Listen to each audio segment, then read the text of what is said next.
I will say lean hard into the human aspects of this transformation.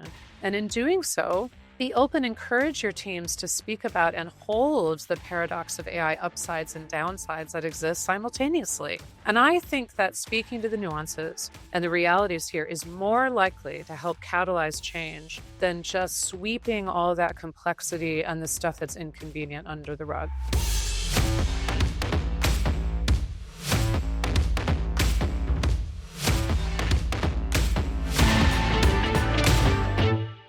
Hello, and welcome back to Building Brand Gravity. I'm Anne Green.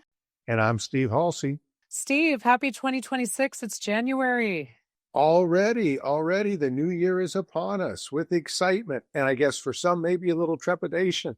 I am still reeling at how fast 2025 went. That was somehow the longest and shortest year that I've experienced in a long time. But it is January, and predictions are everywhere. And we wouldn't be good podcasters if we didn't have our own. So I think we have to get into it today. Yeah, I think, what we should do today is let's start with each of our predictions, but rather than going through them one by one, maybe we can spend a little time talking about the broader trends and the things that are impacting that drove us each to come up with those predictions, and really talk about how they're shaping the way that brands operate, communicate, and even the way leaders need to lead here in 2026. Yeah, and as you and I were comparing notes before this recording and sharing our personal predictions, we each came up with 6 of them, interestingly. So that's a nice parallel. Some really clear through lines emerged. And the 5 of them were AI, surprise, trust, pressure, people, and also something close to our heart, Steve, narrative. So it's exciting. We can unpack these piece by piece. So I'll start, and let me give you my 6 without a lot of detail. I'll just give you the top line, and then I know you can do the same, Steve. So my first one's going to be AI standardization and also acceleration. We dubbed 2024 as the year of AI exploration. 2025 was the year of AI enablement. And now we're getting into AI standardization and acceleration. My second one is going to be intensifying stressors on the healthcare sector. No surprise, not the only sector under stress, but a big one. My next one is an interesting one that I've started to see pop up, which is rehiring, which we'll talk about that more a little bit later. Another is GLP-1s shaping and reshaping literally everything, a very interesting and exciting topic. My 5th is a pair, cyber and slop. And by the way, slop is the Merriam-Webster word of the year for 2025. And then the final one for me is the rise of the counselor. Well, that's a really interesting list that you have there. And, I think for me, it really captures kind of both the human and system pressures that we're seeing and that so many organizations are feeling right now.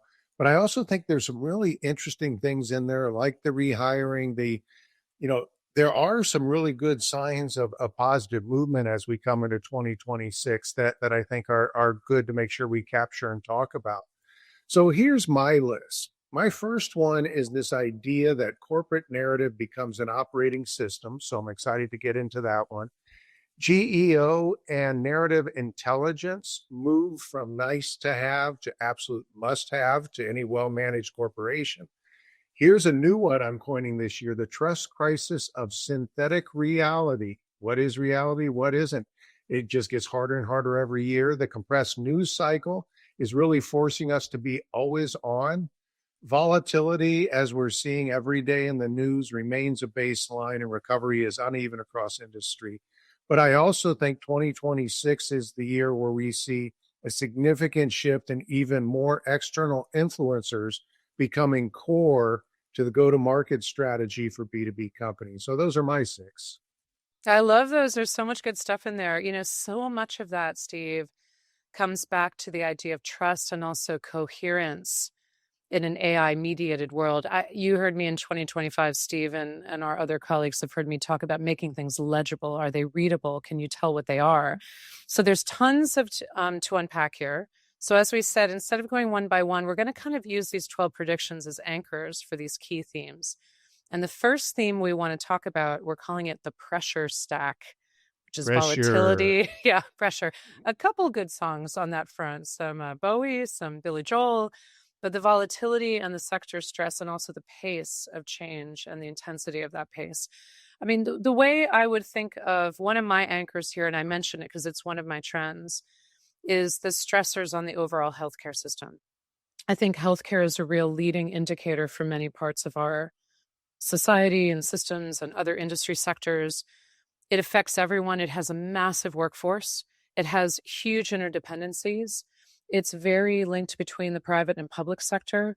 And it's massively impacted by economic pressures, demographic change, just income inequity, everything that we see. And it's also incredibly impacted by technology and advancements. So there's not all negative stuff here, but I will say that that sector, I work in that sector a great deal. We have clients in that sector across many different aspects of the sector. So that's something that's top of mind for me when you talk about the pressure right now. Well, and particularly when you think of that, that's also one industry that you have such the overlay of personal emotion about yourself, about your loved one, about your friends. Um, and that stress we're seeing play out huge in healthcare, but we're also seeing it, I think, across a lot of other industries. I think as we look ahead at 2026, the recovery is going to be uneven. I mean, you have industries like healthcare where, again, a lot of these different groups are actively competing and trying to restructure what everything looks like. But in other sectors, we're seeing a lot of uneven recovery. And even where we're seeing rebounds, there's still regulatory uncertainty. Geopolitical shocks are happening on a daily basis. And really, AI disruption in terms of what can be and what's going forward is really making this environment tough to really know what clarity exists, how to be consistent. Like I said, all that stuff, like you said, is just multiple pressure points stacking up at once.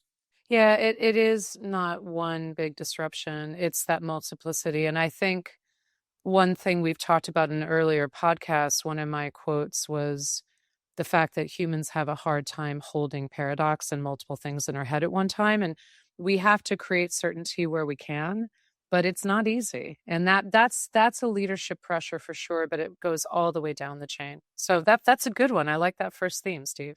Nice, simple, and easy. The next one I want to talk about, and I kind of teed it up there, is the trust crisis of synthetic reality. Really hit me the other day when I was just scrolling through my feeds, and all of a sudden, this thing popped up that says, "Hey, record 20 seconds of your voice, pick any song, and you will sing it pitch perfect, Bohemian Rhapsody, whichever one you want to do." And it just struck me that at that moment, it used to be deep fakes took a lot of effort, took a lot of time, took a lot of know-how. But now with the AI tools being able to create videos, music videos, all this stuff, once it becomes mainstream, at what point do you know what's real and what doesn't, and what isn't real? So to me, I think that is going to be a huge challenge for us as we think about all this synthetic audio, video, identity that's just out there in the mainstream. How do companies manage that? I like that idea of synthetic reality because in some ways this is going to be our reality, living in that. What comes to mind for me under this anchor of trust in a synthetic sloppy world is the two sides of the coin, which is cyber, the incredible threats that are happening on the cybersecurity front with AI, fueling it at scale. But on the other side, just the proliferation of what people are calling AI slop, which is an ever changing entity. And one person's slop is another person's, Sistine Chapel, I guess. Maybe not that extreme, but it's very much in the eye of the beholder. And I would say, like most things humans create, it can be great and it can be awful. And that's why I do think we have to hold these two things in our hands at one time and in our minds at one time. I think what's most salient to our business, our sector, and all of our clients is how that synthetic reality is reshaping and polluting the signals that they try to use to understand their audiences. So, for example, if you look at some of the big news stories on the social side from 2025, let's say the Cracker Barrel logo, there was so much media coverage of this outrage on social media ascribing reality that, oh, these are the customers of Cracker Barrel or a portion of them who are so angry.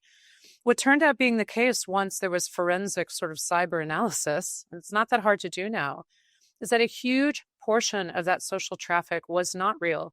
It was bot networks, it was fake, it was AI driven.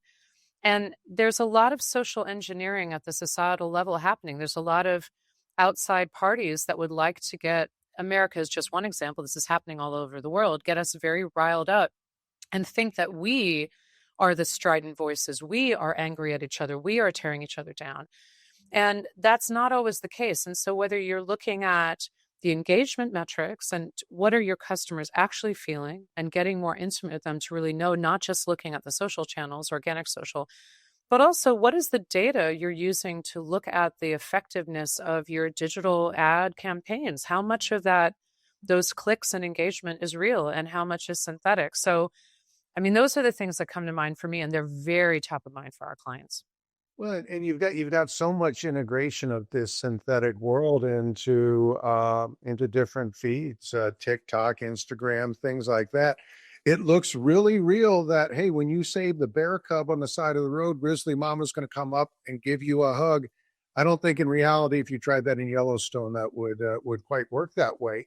But it's interesting to me that in some ways, there's almost celebration with these tools of the synthetic imaginary world we can create. But the challenge for us as communicators is how do you then prove trust in this world, right? Because you're not really telling story anymore.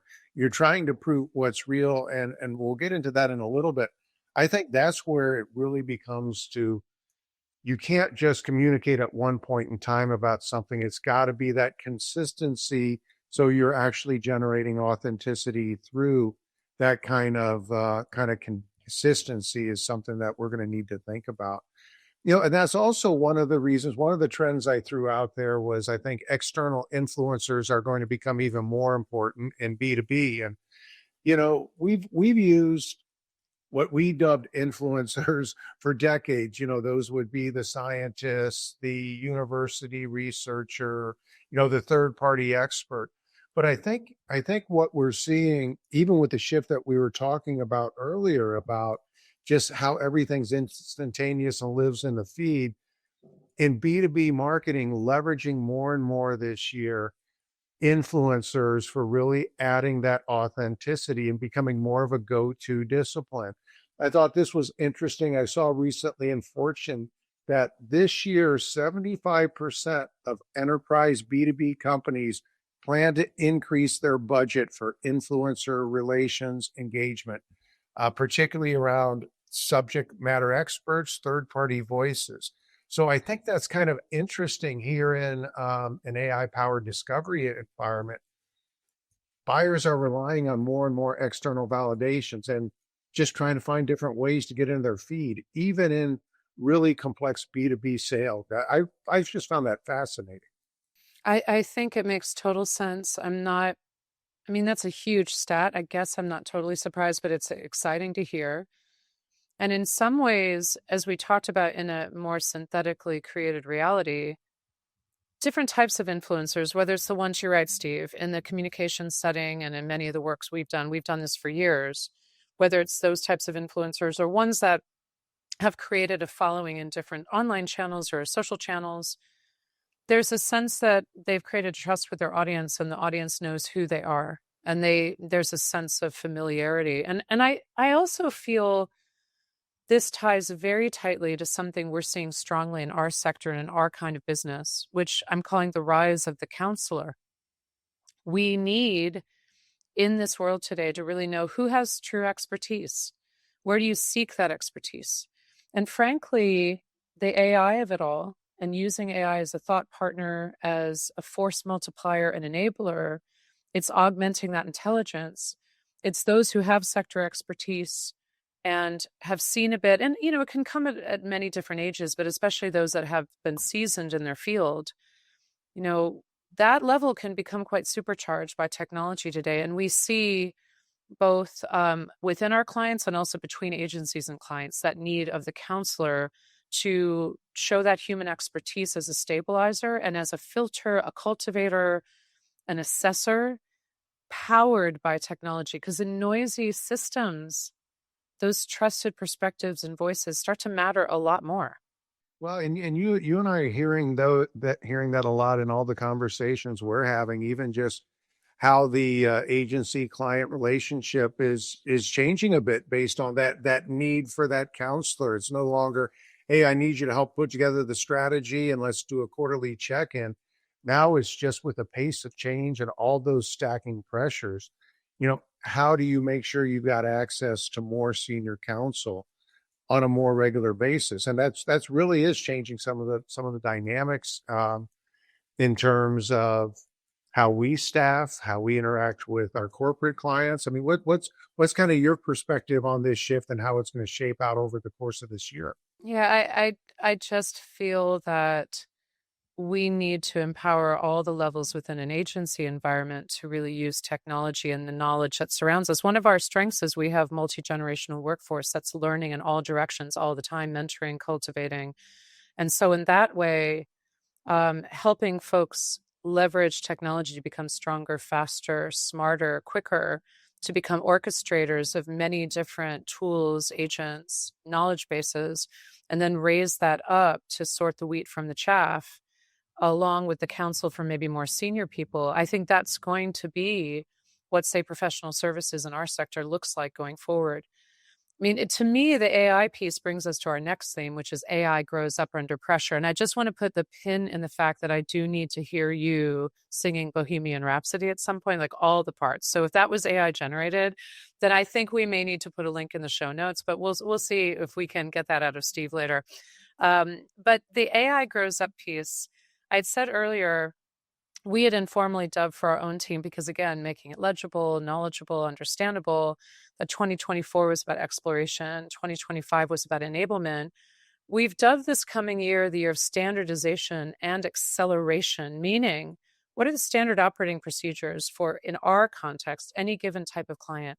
What are the types of agents, prompts, the knowledge base that should just be standard? How are we using AI to onboard, do all the different things, and how are we using it at a ground operational level as well as a very high level thought partner? So that's the standardization piece, that standard operating procedure. That's something we're talking about a lot. And I'm hearing that in many different conversations I'm having, and I'm evangelizing it. And I'll talk about this more later about the human side of this transformation, because I got a real soapbox on this one. But with the standardization, the other piece I'm seeing about AI growing up under pressure before, you jump into this anchor theme, Steve, is this question of 2025 was a year where a lot of companies cut a lot of jobs. And in some cases, the rationale was very tied to AI and AI efficiency. At the same time, there was a lot of discussion about the fact that the real ROI of AI was still yet to come. And I'm not throwing shade here. I'm just trying to figure out what is actually happening, because you and I have both been having deep conversations with this with pretty much anyone we can. And my hypothesis here is that there was a lot of cutting that had to take place anyway.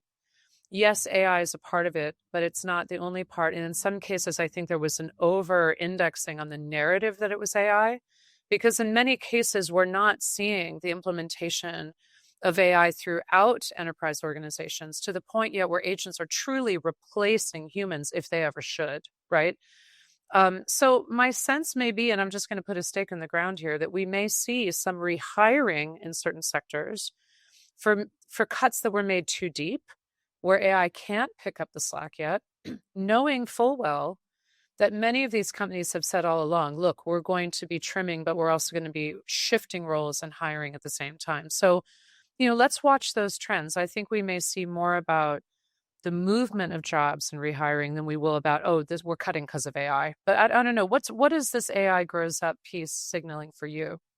Well, I think it's interesting with disruption. Everybody, even those in Silicon Valley at the edge, everybody's just working through this. That nobody really knows what the end game is. So when I think about something like rehiring, I think that's all part of the learning process, right? It's rehiring isn't really a failure of AI, so to speak. I think it's a sign that humans were removed before the systems were really ready to leverage them. And so when I'm thinking about the real gap as it relates to AI, It isn't who is using it, but who is using it with discipline, right? And getting back to what we were just talking about a few minutes ago about the senior counselors, that's where it's so critical as to who is training your model and how are you constantly putting in your IP, because that's when you can leverage it across the full generations of your workforce and really tailor it to something that creates value. So that's kind of my take on it. And you and I were talking the other day, and you'd reference a Fortune article you saw, which I thought just captured exactly what you were talking about on the spend of AI versus just humans. Yeah, Deloitte, this is hot off the press, right at the end of December. So it's really quite fresh still as we record this in early January. That Deloitte came out and their CTO was saying that they have research that says 93% of spend on AI transformation. I'm sure they always survey tons and tons of enterprises, and C-suite or tech leaders. So 93% of the spend in AI transformation is on technology, and 7% of the spend is on the people side of it, which I think is deeply problematic. And that's certainly what their Deloitte CTO is saying. And I think you look at that, and that is a stark stat and needs to shift. And I'm going to have a soapbox on that at the end of our podcast today when we talk about one shift leaders can make. Well, and what I thought was interesting that struck me about that article was, I always like a good anecdote, and in that it was he compared it to basically trying to make paella and ending up only with cilantro. You've got all the ingredients, but none of the recipe. So how does it come through? And to me, I just think that's a really powerful reminder that technology alone doesn't transform business. Leaders, like you just said, have to invest in that human side of it, training, process, redesign, culture evolution, because without that balance, even the best models or even the best computer chips aren't going to deliver meaningful impact. So I think getting back to what you were talking about with rehiring and those type of things, I think that's what business in general across all sectors is trying to figure out. What is that new operating system going to be and look like? Which bridges me to actually, which was my first prediction, which is basically we're sitting in a world right now where content is infinite, right? Narrative really is becoming that both a constraint and an advantage. So in 2026, I think as I talk about narrative as an operating system, I mean, we need to move beyond just messaging and campaign to really think about how do we align leadership, culture, AI output, crisis preparation and posture, market presence. How do you use all those to create a narrative spine that is always on? Because before a human even curates something, it's constantly being curated by AI. Yeah, it's interesting. This idea as corporate narrative as an operating system. It reminds me of conversations we've had in past podcast episodes about how comms or corporate affairs is structured in different organizations. So you both have speed, agility, knowledge of the business units, but also you have a very strong center of gravity that's agile, can pivot, has access to leadership. So that corporate narrative remains solid and repeatable. I remember hearing from, a friend who runs another agency, leaders are repeaters. Another thing it reminds me of is our conversation on the podcast last December with Benjamin Thiel Long, who wrote an incredible book about the unified skill set of public speaking and interviewing and your presence. And how do all of these things create a narrative coherence? I think in sometimes like training or the narrative, it's been largely located at the most senior levels and more episodic in how it's trained. And maybe it's episodic in how that narrative is updated. But truly, and I think you see this, we talked earlier about sort of Verizon being restructured under Dan Schulman and bringing corporate affairs back together. And he talked about that brand, the importance of that through line. So the idea of narrative coherence is more important than ever in all the voices that are bringing it forward. So yeah, I resonate with that a ton. I like that narrative coherence. So I guess as we kind of wrap this section, it's almost like AI doesn't really create clarity. The organizations have to bring that, and it's not always easy. No, it isn't. And, I'll talk again about the people stuff, but to me, the people are equally as important as the technology. Clearly, the technology is striking, but we don't have 7 billion books about change management written because the people piece is unimportant. It's literally the most important piece. So our last anchor theme we're calling cross-sector signals that leaders can't ignore.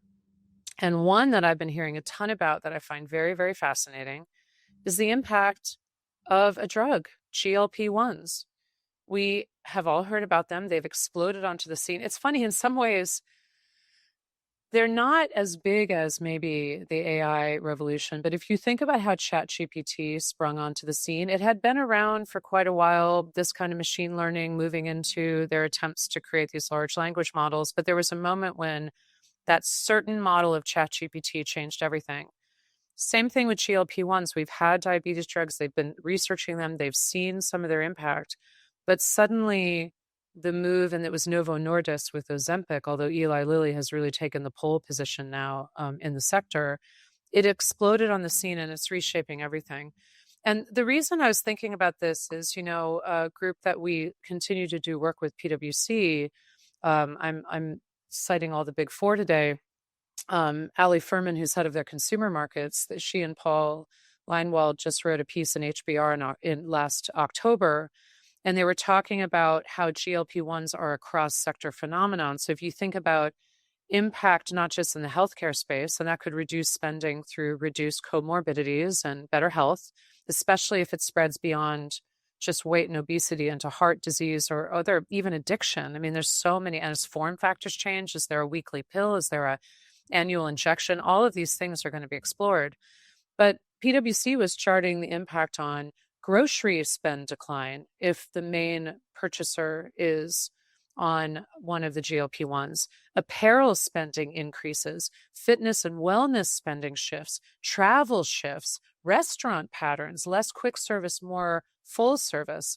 Just, I think I had to respect the massive cross-sector change that not just AI is making, but GLP-1s, and how many people in the financial sector and others are talking about this as one of the big trends. So again, that to me is a great example of cross-sector signals. What do you take away from all this, and what's on your mind in this theme? Well, on that one, I've been surprised how much I've heard that conversation in spaces I didn't expect. Logistics company actually talking about how that's fundamentally changing things. And I guess when I think about the GLP-1 impact, I'm just reminded of the saying, disruption doesn't stay in its lane, right? So you're seeing it with something like a medicine like GLP-1s. We're definitely seeing it with things like AI, and we're kind of seeing the framework that if your story only works in one sector, you may be a little bit too niche for what may be coming, because the interconnectivity of everything in these industries that, I mean, think about how quickly that story about GLP-1 changed, right? 5 years ago, it would have been medication. The medication would have worked.